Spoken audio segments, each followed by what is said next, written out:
Do you hate selling? I did too once. Let me show you how I overcame to improve my sales techniques to increase my business.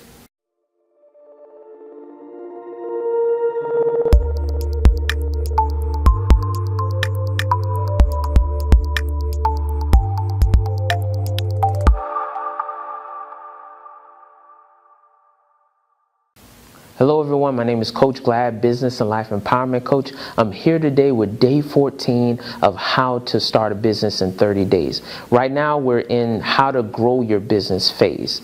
So today we're going to be talking about improving your sales technique. Our previous lesson we talked about a vendor booth, what a vendor booth was, how does that grow your business, and some of the best practices if you choose to have a vendor booth at an expo or any special event. Today we're going to be talking about sales. What is sales? I know sales has a negative connotation. It makes it sound like you're forcing someone to buy something they really don't want. However, sales should be a process of listening to the potential customer and finding the best product and service to meet their needs or their wants. Why sell? Selling is a lifeblood of your business. If you're looking to increase your business, you have to increase sales.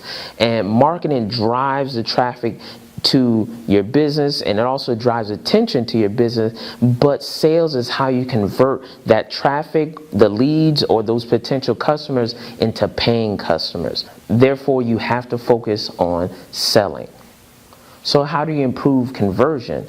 You have to have an understanding of these three important things. Number one, you have to understand your brand. Understanding your brand means you understand your business, and most importantly, you want to understand your target market, because you really don't want to aim at the wrong target market. If you're having low sales and low conversions, you probably are aiming at the wrong target market. That switch and really knowing who fits best for your products and service will help you convert at a higher rate.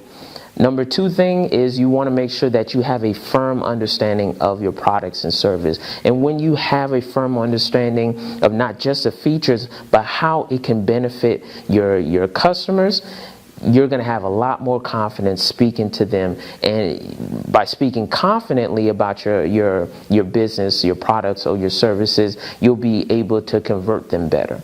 And then last but probably most important, you really need to understand the potential customer. You really need to take time understanding what they're about, what they want, what are their goals.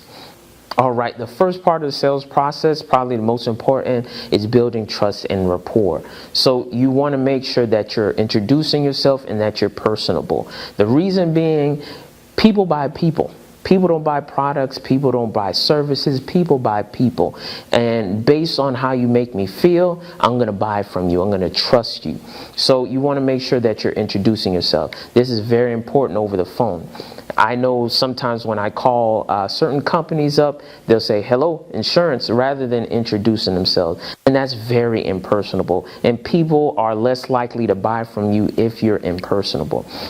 Then you also want to build a connection. Building a connection with your potential customer is extremely important.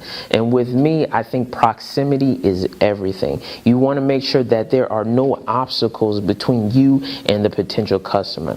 If they're meeting you in person, make sure that there's nothing in between you and the customer. If you're behind the desk, and you're able to come from around the desk to speak to the potential customer.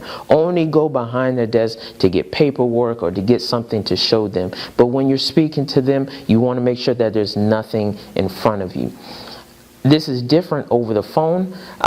You want to ask where they're calling from. You want to build some type of rapport with them. If they're from a certain city, if you visit a city, hey, let them know. Let them know that you have family or you've heard about this city, this and that. Close the proximity. Make sure that you are relatable to this person. You can also compliment and tell a joke as long as it's professional.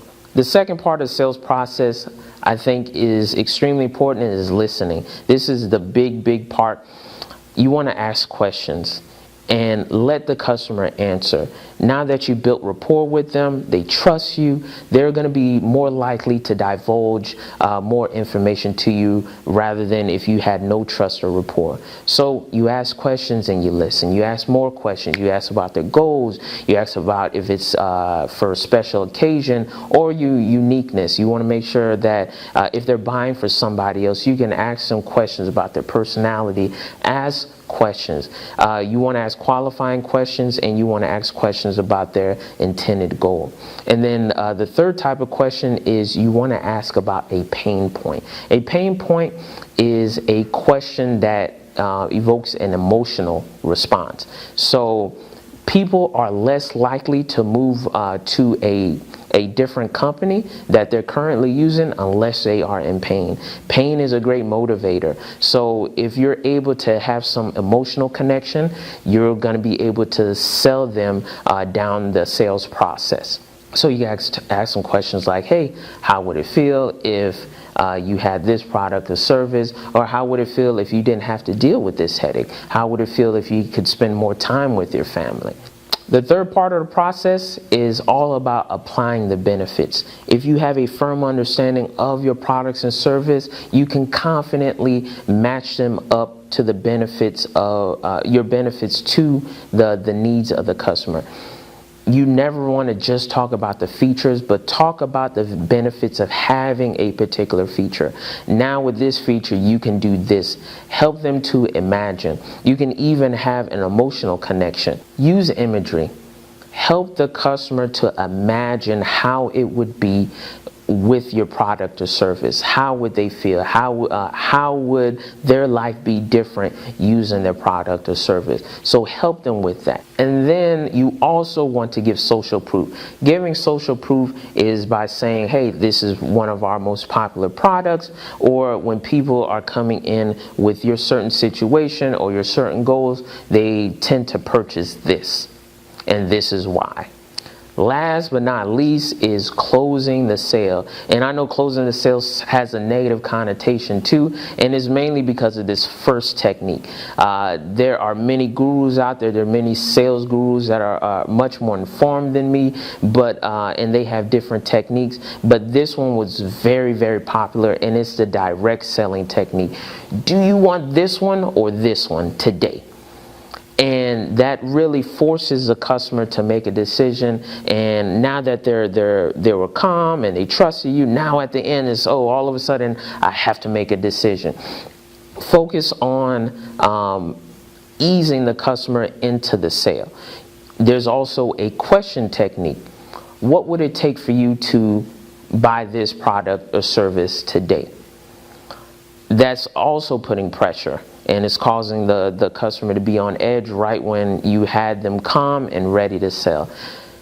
The last one, the one that I like the most, is what do they think? You're asking a question and having them make a decision without making a decision. So you've gone through your products, you've gone through your services, you told them about the benefits. You ask them which one makes the most sense to you, which one fits you the best with your current situation.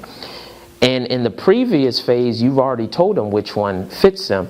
Now you're asking them to confirm it. And by having them confirm it, you're not really asking them to buy, but they're making the decision to buy. I like to use that technique, and it works for me the best to convert the most people, and it's less pressure technique. And then last but not least, if you really need to, wait until the end of the sales process to offer a discount if they're willing to close that moment. Ask them, hey, we have a lot of discounts, or we have a sale going on. Would you be able to make a purchase today if we gave you 20% off, 10% off, what have you? But wait until the end. Don't give the discount at the beginning of the sales process, because then the person is focused on the price rather than focus on actually the benefit. And you want them to focus on benefit. You want them to focus on the value of having your product or your service. If you really understand your branding, you really understand your products and service, and you really understand the customer, selling will be easy. Thanks a lot for watching. God bless. Bye-bye.